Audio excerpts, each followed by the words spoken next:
Assalamualaikum warahmatullahi wabarakatuh. Halo semuanya, bertemu dengan saya Nani Rahmawati di channel Accounting Simple. Channel ini saya buat untuk para siswasmu maupun pemula yang ingin belajar dasar-dasar akuntansi secara mudah. Semoga channel ini bermanfaat untuk kalian semuanya. Oke, kita akan mulai pembahasan pertama mengenai persamaan dasar akuntansi di perusahaan jasa. Sebelum kita masuk ke persamaan dasar akuntansi, kita akan kenali dulu siklus akuntansi di sebuah perusahaan. Pertama kali akan terjadi transaksi keuangan yang dicatat di sebuah jurnal umum. Kemudian dari jurnal umum akan diposting ke buku besar. Setelah buku besar dibuat, akan dibuat neraca saldo. Setelah itu akan dibuat jurnal penyesuaian. Dan setelah jurnal penyesuaian dibuat neraca lajur, kemudian dibuat laporan keuangan yang terdiri dari laporan laba rugi, laporan perubahan modal, dan neraca. Kemudian dibuat jurnal penutup, lalu terakhir neraca saldo setelah jurnal penutup. Nah, di sini sebelum masuk ke persamaan dasar akuntansi itu sendiri, kita akan kenali dulu ya 5 akun besar di dalam sebuah perusahaan ya. Di sini ada aktiva, kemudian hutang, lalu modal, kemudian biaya, dan pendapatan. Nah, kita akan lihat di sini untuk 5 akun tersebut, saldo normalnya itu, kita lihat ya untuk aktiva, saldo normalnya itu ada di sisi debit. Kemudian untuk hutang, saldo normalnya ada di sisi kredit. Lalu untuk modal, saldo normalnya itu ada di sisi kredit. Lalu untuk biaya, saldo normalnya ada di sisi debit. Dan kemudian untuk pendapatan, saldo normalnya ada di sisi kredit. Dan apabila saldo aktiva itu berkurang, itu akan kita letakkan di sisi kredit. Kemudian untuk hutang apabila berkurang kita letakkan di sisi debit. Lalu untuk modal apabila berkurang kita letakkan di debit. Dan untuk biaya apabila berkurang kita letakkan di kredit. Kemudian untuk pendapatan apabila berkurang kita letakkan di sisi debit. Jadi di sini untuk 5 akun tersebut kita harus hafalkan saldo normalnya ya. Saldo normalnya itu ini ya di sini ya. Untuk aktiva, debit, kemudian hutang kredit, kemudian modal di kredit, untuk biaya di debit, lalu untuk pendapatan di kredit. Oke, kita lanjut ya ke persamaan dasar akuntansi. Pengertiannya itu sendiri adalah merupakan konsep dasar dalam dunia keuangan yang berfungsi sebagai dasar seluruh pencatatan keuangan. Jadi di sini aktiva itu harus sama dengan pasiva ya jumlahnya. Jadi untuk pasiva itu terdiri dari utang dan modal. Pada dasarnya di dalam persamaan dasar akuntansi itu, transaksi yang dilakukan perusahaan akan mempengaruhi sisi aktiva dan pasiva. Dan jumlah di akhir periode harus sama antara sisi aktiva dan pasiva. Oke, kita akan lanjut ya untuk latihan soal persamaan dasar akuntansi di sebuah perusahaan jasa. Perusahaan tersebut adalah sebuah salon yang dimiliki oleh Pak Karya. Di sini transaksi perusahaan tersebut terjadi di bulan Januari. Saya akan jelaskan satu persatu ya untuk masing-masing transaksi. Kita akan mulai di tanggal 2 Januari 2024. Pak Karya, pemilik perusahaan, menyetor modal usaha sebesar 50 juta. Nah, di sini transaksi tersebut akan berefek untuk sisi aktiva dan pasiva.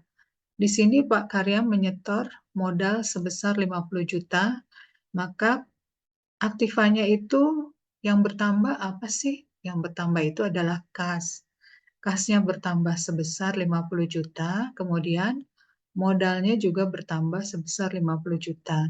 Jadi masing-masing bertambah sebesar 50 juta ya untuk aktiva dan pasiva. Untuk aktiva bertambah di sisi kas, kemudian untuk pasivanya bertambah di akun modal. Lanjut lagi di tanggal 3 Januari, di sini ada pembelian perlengkapan kantor sebesar 2 juta secara cash ya. Nah, apa sih yang bertambah di sisi aktiva? Kemudian apa juga yang berkurang di sisi aktiva ya? Di sini kan secara tunai. Berarti uangnya berkurang ya. Di sini perlengkapan kantornya bertambah, kemudian uang tunainya berkurang. Jadi di sini dua-duanya di sisi aktiva ya berefek. Di sisi kas akan berkurang sebesar 2 juta. Kemudian di sisi perlengkapan bertambah sebesar 2 juta. Sampai di sini mengerti ya? Nah, kita lanjut ya untuk tanggal 4 Januari 2024. Pak Karya meminjam uang dari BNI untuk menambah modal usaha sebesar 12 juta. Nah, di sini apa yang bertambah? Yang bertambah itu di sisi aktiva adalah kas ya. Kasnya bertambah 12 juta. Kemudian karena dia meminjam uang, berarti utang kita ke bank itu bertambah ya. Jadi di sini di sisi aktiva kasnya bertambah, kemudian di sisi pasiva hutangnya juga bertambah. Sama-sama 12 juta ya, aktiva dan pasiva. Oke, kita lanjut lagi ya di tanggal 5 Januari. Dibeli peralatan salon sebesar 5 juta secara cash atau tunai. Nah, di sini apa sih yang bertambah? Yang bertambah itu adalah peralatan salon. Kemudian apa yang berkurang? Yang berkurang itu adalah uang tunai ya.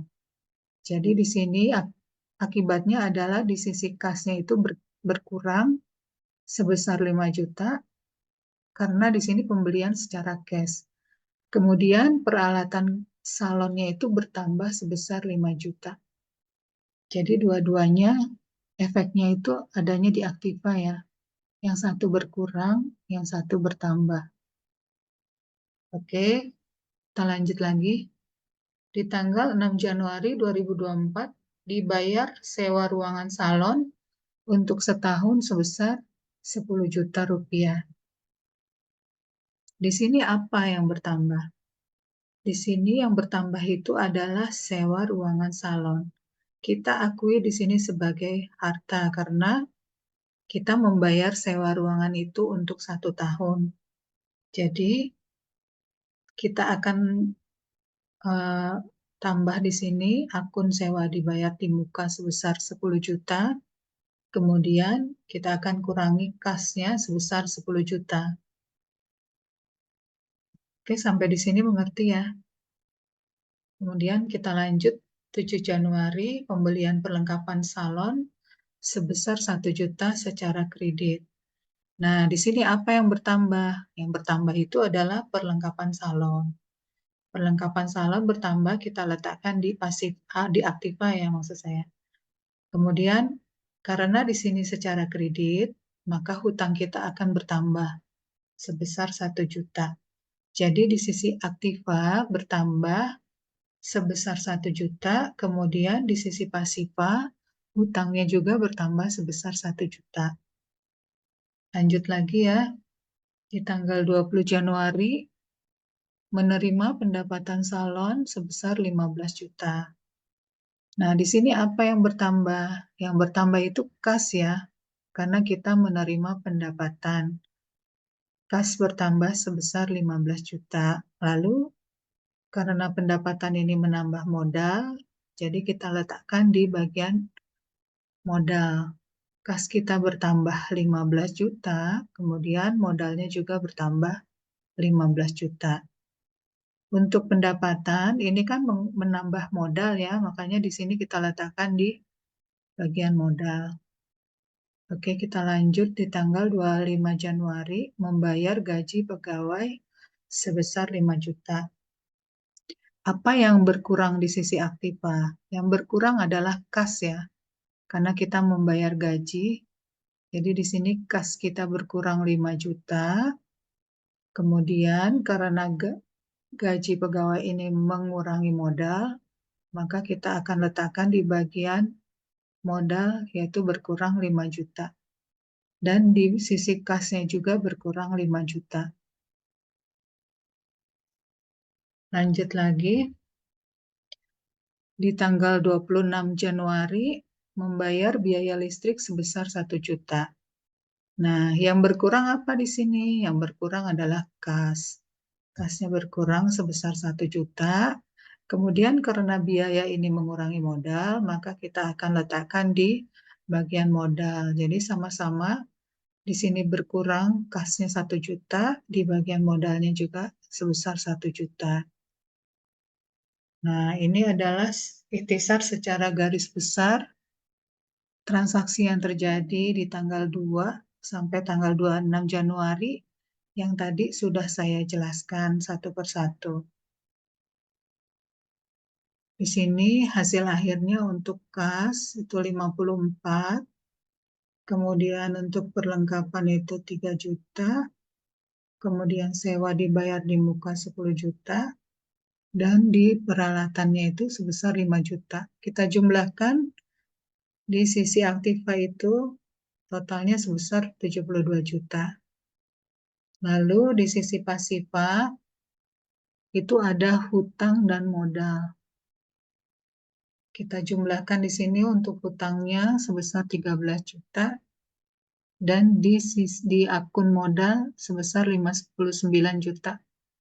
Dijumlahkan menjadi 72 juta. Jadi terlihat di sini akun aktiva dengan akun pasifa itu terdapat kesamaan jumlah ya, keseimbangan, sama-sama 72 juta.